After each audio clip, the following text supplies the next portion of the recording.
السل- السلام عليكم ورحمة الله وبركاته. Alhamdulillah. Thank you, YouTube. Thank you all my subscribers and viewers of this channel. Today is 17th of Rabiul Akhir, 3rd of December 2020, we are end of the year, when this recording is made.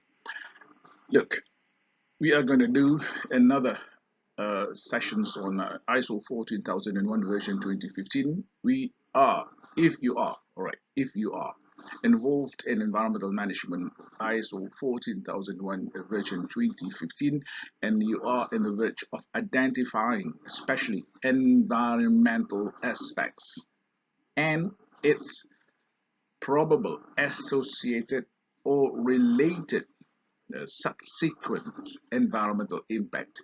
This is the video for you, and in this video I'm going to show you first thing the overall chronology, the steps, the main steps, summarized form involved in the promulgation, in the establishment of an environmental management system version ISO 14001 to 2015 for you. And I will show you in that chronology where this process is. This is called input-output analysis. It's a process in identifying environmental aspects. It's based on the old school mechanical engineering mass balance, but we are not going to do mass balance, okay? So I will show you where this is situated in the entire chronology of the implementation of ISO 14001. And an example to facilitate your understanding. Hopefully, we are going to look at solvent cleaning process. Okay, before we go on, my Muslim counterparts, Muslim brothers and sisters, please do not watch this video if you're already in the mosque for the Friday prayers and attending religious sessions. Thank you very much. Okay, so without further ado, let's go into looking where this particular process is in the implementation of ISO 14001. I'm not going into detail of how to begin implementing ISO 14001 version 2015, but I'm giving you the entire picture of what we are supposed to address, what we are supposed to do in the establishment of ISO 14001 version 2015. Okay, we are here. The most important thing that we need to know when we establish ISO 14001 is the fact that what is environmental management is about. The ISO standard stipulated that environmental management system manages what? Environmental aspects. How? By fulfilling compliance obligation to all the above as you see in the context of the organization, and all these requirements, all these obligations, probably the law, etc. And addressing risk and opportunity related to that environmental aspects and their respective processes, activities, products. Okay, so once this is where we are in identifying, in establishing environmental management system, the environmental aspects is in the early stage. We have to identify what are our environmental aspects, and then we got to evaluate to determine which environmental aspect is of urgent need of management, and we need to understand the background of our company, what sort of environmental aspects is our organization confronting or needs to manage. Therefore, after the evaluation, we will find the series or the list of environmental aspects. With evaluation, we are able to identify which environmental aspect is most significant for our company, and we must pay attention to it. And with that, we will establish, well, we will do it in a format called Aspects Impact Register. And this is the format I'm going to show you towards the end of this video, what I call dashboard. Okay. Look, at this point, once this company has already have a register of environmental aspects, whereby in that register they have identified which environmental aspects is more significant than the rest. Having known that, at this point, our company or this company is able to see what sorts of environmental responsibility that they can take up. They are able to see now what are the environmental aspects which are significant, which are important, which must be given prioritization or urgency. Therefore, the related processes that whereby these environmental aspects are involved, either coming into the process or getting out of the process, will be managed accordingly by virtue of eliminating or reducing the probable occurrence of subsequent and eventual environmental impact thereof. Okay, and once this aspects impact register has been developed, has been up and vivid and clear, and the company knows what they are dealing with as far as the environment is concerned, only then they develop what is called environmental policy. Excuse me. Please do not develop the policy first. It can go wrong. And after that, they will be formulating their own environmental objectives related to the register of environmental aspect. And then they start to figure out and document for those environmental aspects that they choose to manage in this cycle of certification. They have that liberty, okay, and they have got to come up with who, do what, when to do it, how to do it, and budget. How much is needed? It could be budget, it could be man hour. Okay, that is where they have got to establish what is called environmental management program. And in this version 2015, it is mentioned planning actions to achieve. So environmental management program, the related targets and the objectives are part of the intended outcome for the EMS of this particular company. And we got to make sure, as per requirement of ISO 14001, the intended outcome must involve betterment of our environmental performance. Okay, if we are discharging, for example, from wastewater treatment plant, chemical oxygen demand, say 195, we can have a target to achieve 190 milligram per liter of COD concentration prior discharging into the inland water. That could be one target. There are so many other targets, and it's just got to be related to your significant environmental aspect.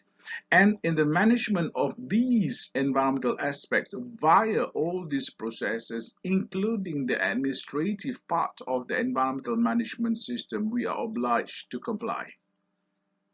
That is why the standard stipulated fulfillment of compliance obligation. It could be with the government, it could be with municipal, it could be with other agencies, it could be with clients, it could be with the vendors, it could be with insurance, it could be with subcontractors, etc. All these are compliance obligation, and this obligation is not one-way traffic. If you're obliged to the customer, then we have to serve. And if the customer or the vendor is obliged to us, they must also comply to our requirement. Okay, there has got to be two ways. And achievement of our desired environmental objectives. This is very important. These are the three main things which must not be absent from your intended outcome for the management system. Okay, I'll show you now the input-output analysis. It is over here. This is where we are going to discuss. In this video, we're talking about identification of environmental aspects. How we do it, input-output analysis. Here we go. This is an old picture of an audit work that we've done before, and this company is involved in printing processes, and when they change color, not all the time, but I would say every time they change color, they got to dismantle all the printer equipments, printer components like printing rollers, like the photographic plates, etc., and jiggers and tubes, hoses, and clean it up in the solvent bath. So this is how we do the input-output analysis. Why we do this? To determine environmental aspects. Why we have to determine environmental aspects? Because environmental management is about managing environmental aspects by fulfilling compliance obligation and addressing risk and opportunities. So here we go. This is the input of this process, and this activity is solvent cleaning. Okay, and let's pick one. One of the environmental aspects that gets into this bath is dirty apparatus from the printing machines. So they have got to clean up. So that part, dirty photographic plates, for example, printing rollers, gets into this bath and it gets cleaned up. Now, it gets in as an input environmental aspect. So what is the associated environmental impact from these dirty utensils or apparatus or equipment or tools? We got to look at this particular environmental aspects from the upstream of the life cycle perspective of that particular object. So this dirty apparatus probably is a photographic plate, which is made from metal. And metal is extracted from mining of minerals and metals coming from rock structures of the earth surfaces, hills, mountains, or any land which is rocky. So this mining involves extraction of resources from the environmental resources itself and continual extraction of these resources.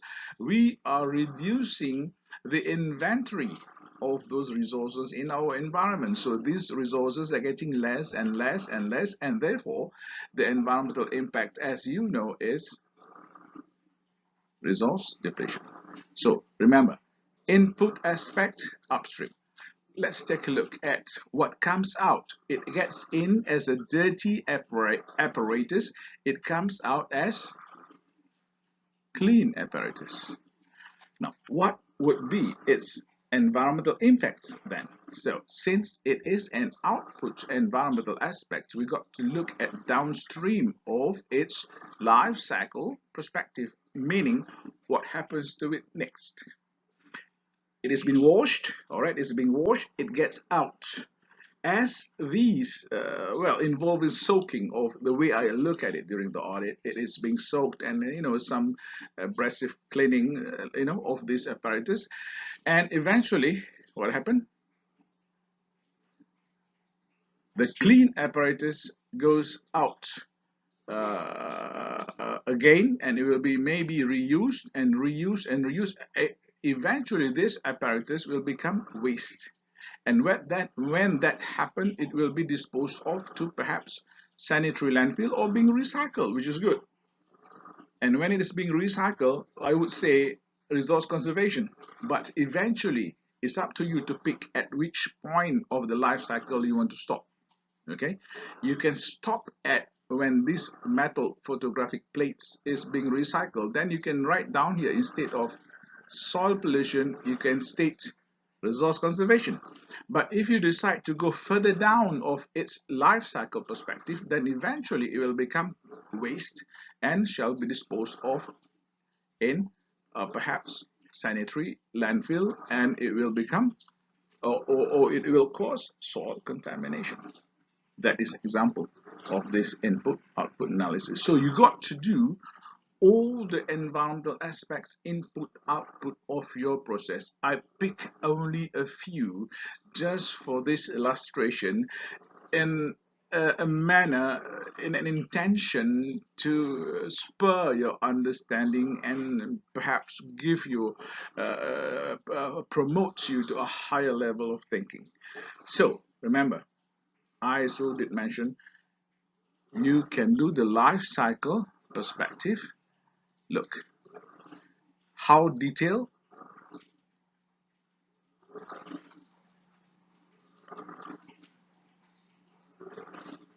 There you are. So you can stop the cleaning apparatus, you can stop at perhaps recycling, and you can have an environmental impact there, resource conservation. You can go further on. But if you go further on, can you control? If it is yes, because it will become waste, it will become garbage, still within your company's control, then you can mention soil contamination. I mean, further on into the what they call dumping of these materials. And another, well, the PPE, here you are, is all made from resources, okay? And when the PPE is contaminated, there you are, what happened? Con the PPE will be disposed of as garbage and enter the dumping ground. What about solvent? Solvent is here, and solvent are all from natural resources. The more solvent is extracted, the more resources it's needed, and thereby causing resource depletion. The same thing with contaminated solvent, but in this case, I give you another example where we stop at the life cycle perspective. This solvent is sent to a recycler, and the recycler processes the dirty solvent and are able to extract so-called purified solvent or clean or filtered solvent. All right, it's a heat treatment actually, vaporization and condensation. So the solvent, the reusable solvent, is being reused, and that impact to environment is resource conservation. Nonetheless, the solvent, when they got to heat it up at its boiling point, causes the emission of fumes, and that causes air pollution. And on top of that, there are some solvent spills in this activity as well, causes water pollution. All right, and the solvent vapor actually is coming out from this bath, causing air pollution as well. So this is the environmental impact of all these uh, aspects, environmental aspects. And interesting is the contaminated solvent is being recycled out by an outsider, and it is returned back to this company, as I was told during the audit, and that would be resource conservation. But those facility has emission into the air, even the soil, and they have got to send some hazardous residue to prescribed premises that is being licensed by the authority. So that is uh, the input output analysis. This is a very important process for you to identify the environmental aspects. I hope you have the format. What I've shown you is a format that you could use, and please use pictures if you like, no problem. But you know, if those people who are doing the input output analysis have never seen the process before, it's good to have pictures. Okay, now let's go into my dashboard, my favorite dashboard.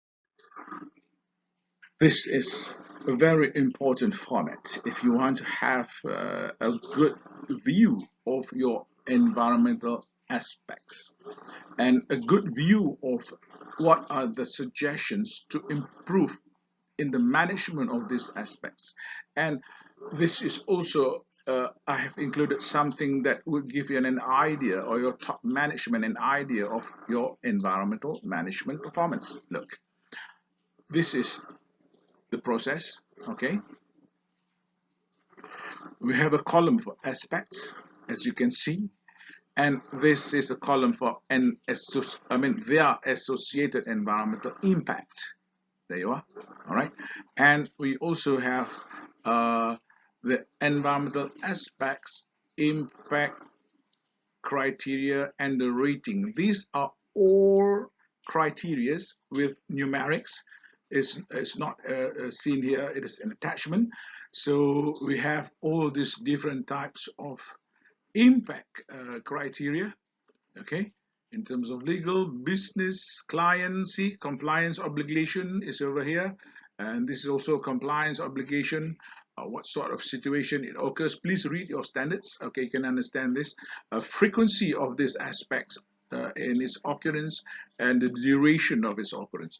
Now, what's important I want to show you here is in this dashboard, we include risk and opportunities that you can have your suggestions. For each environmental aspect, we identify what is the risk or what are the risks and also what are the associated opportunities. It is from here we are able to formulate. It is from here we are able to formulate the environmental objective.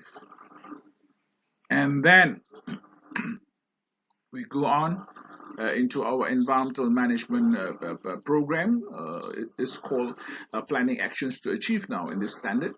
And also in this dashboard, I have included environmental performance. This is MPI, Management Performance Index, indicating the management, all right? Management, remember, you're accountable, okay?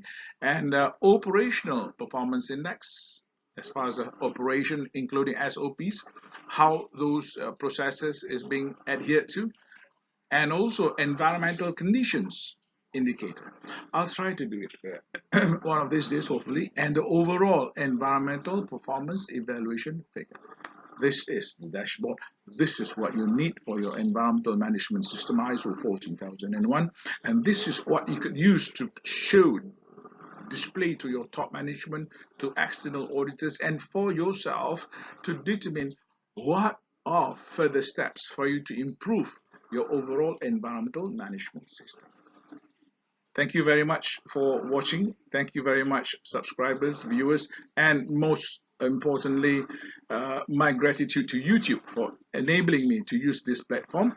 I appreciate it. And I wish everybody in Bahasa semoga dikurniakan kesenangan, keselamatan, kesejahteraan, kebahagiaan, dan kejayaan kehidupan di dunia dan di akhirat. I wish everybody, whoever, wherever you are, this wish until we meet in the next video. Assalamualaikum warahmatullahi wabarakatuh.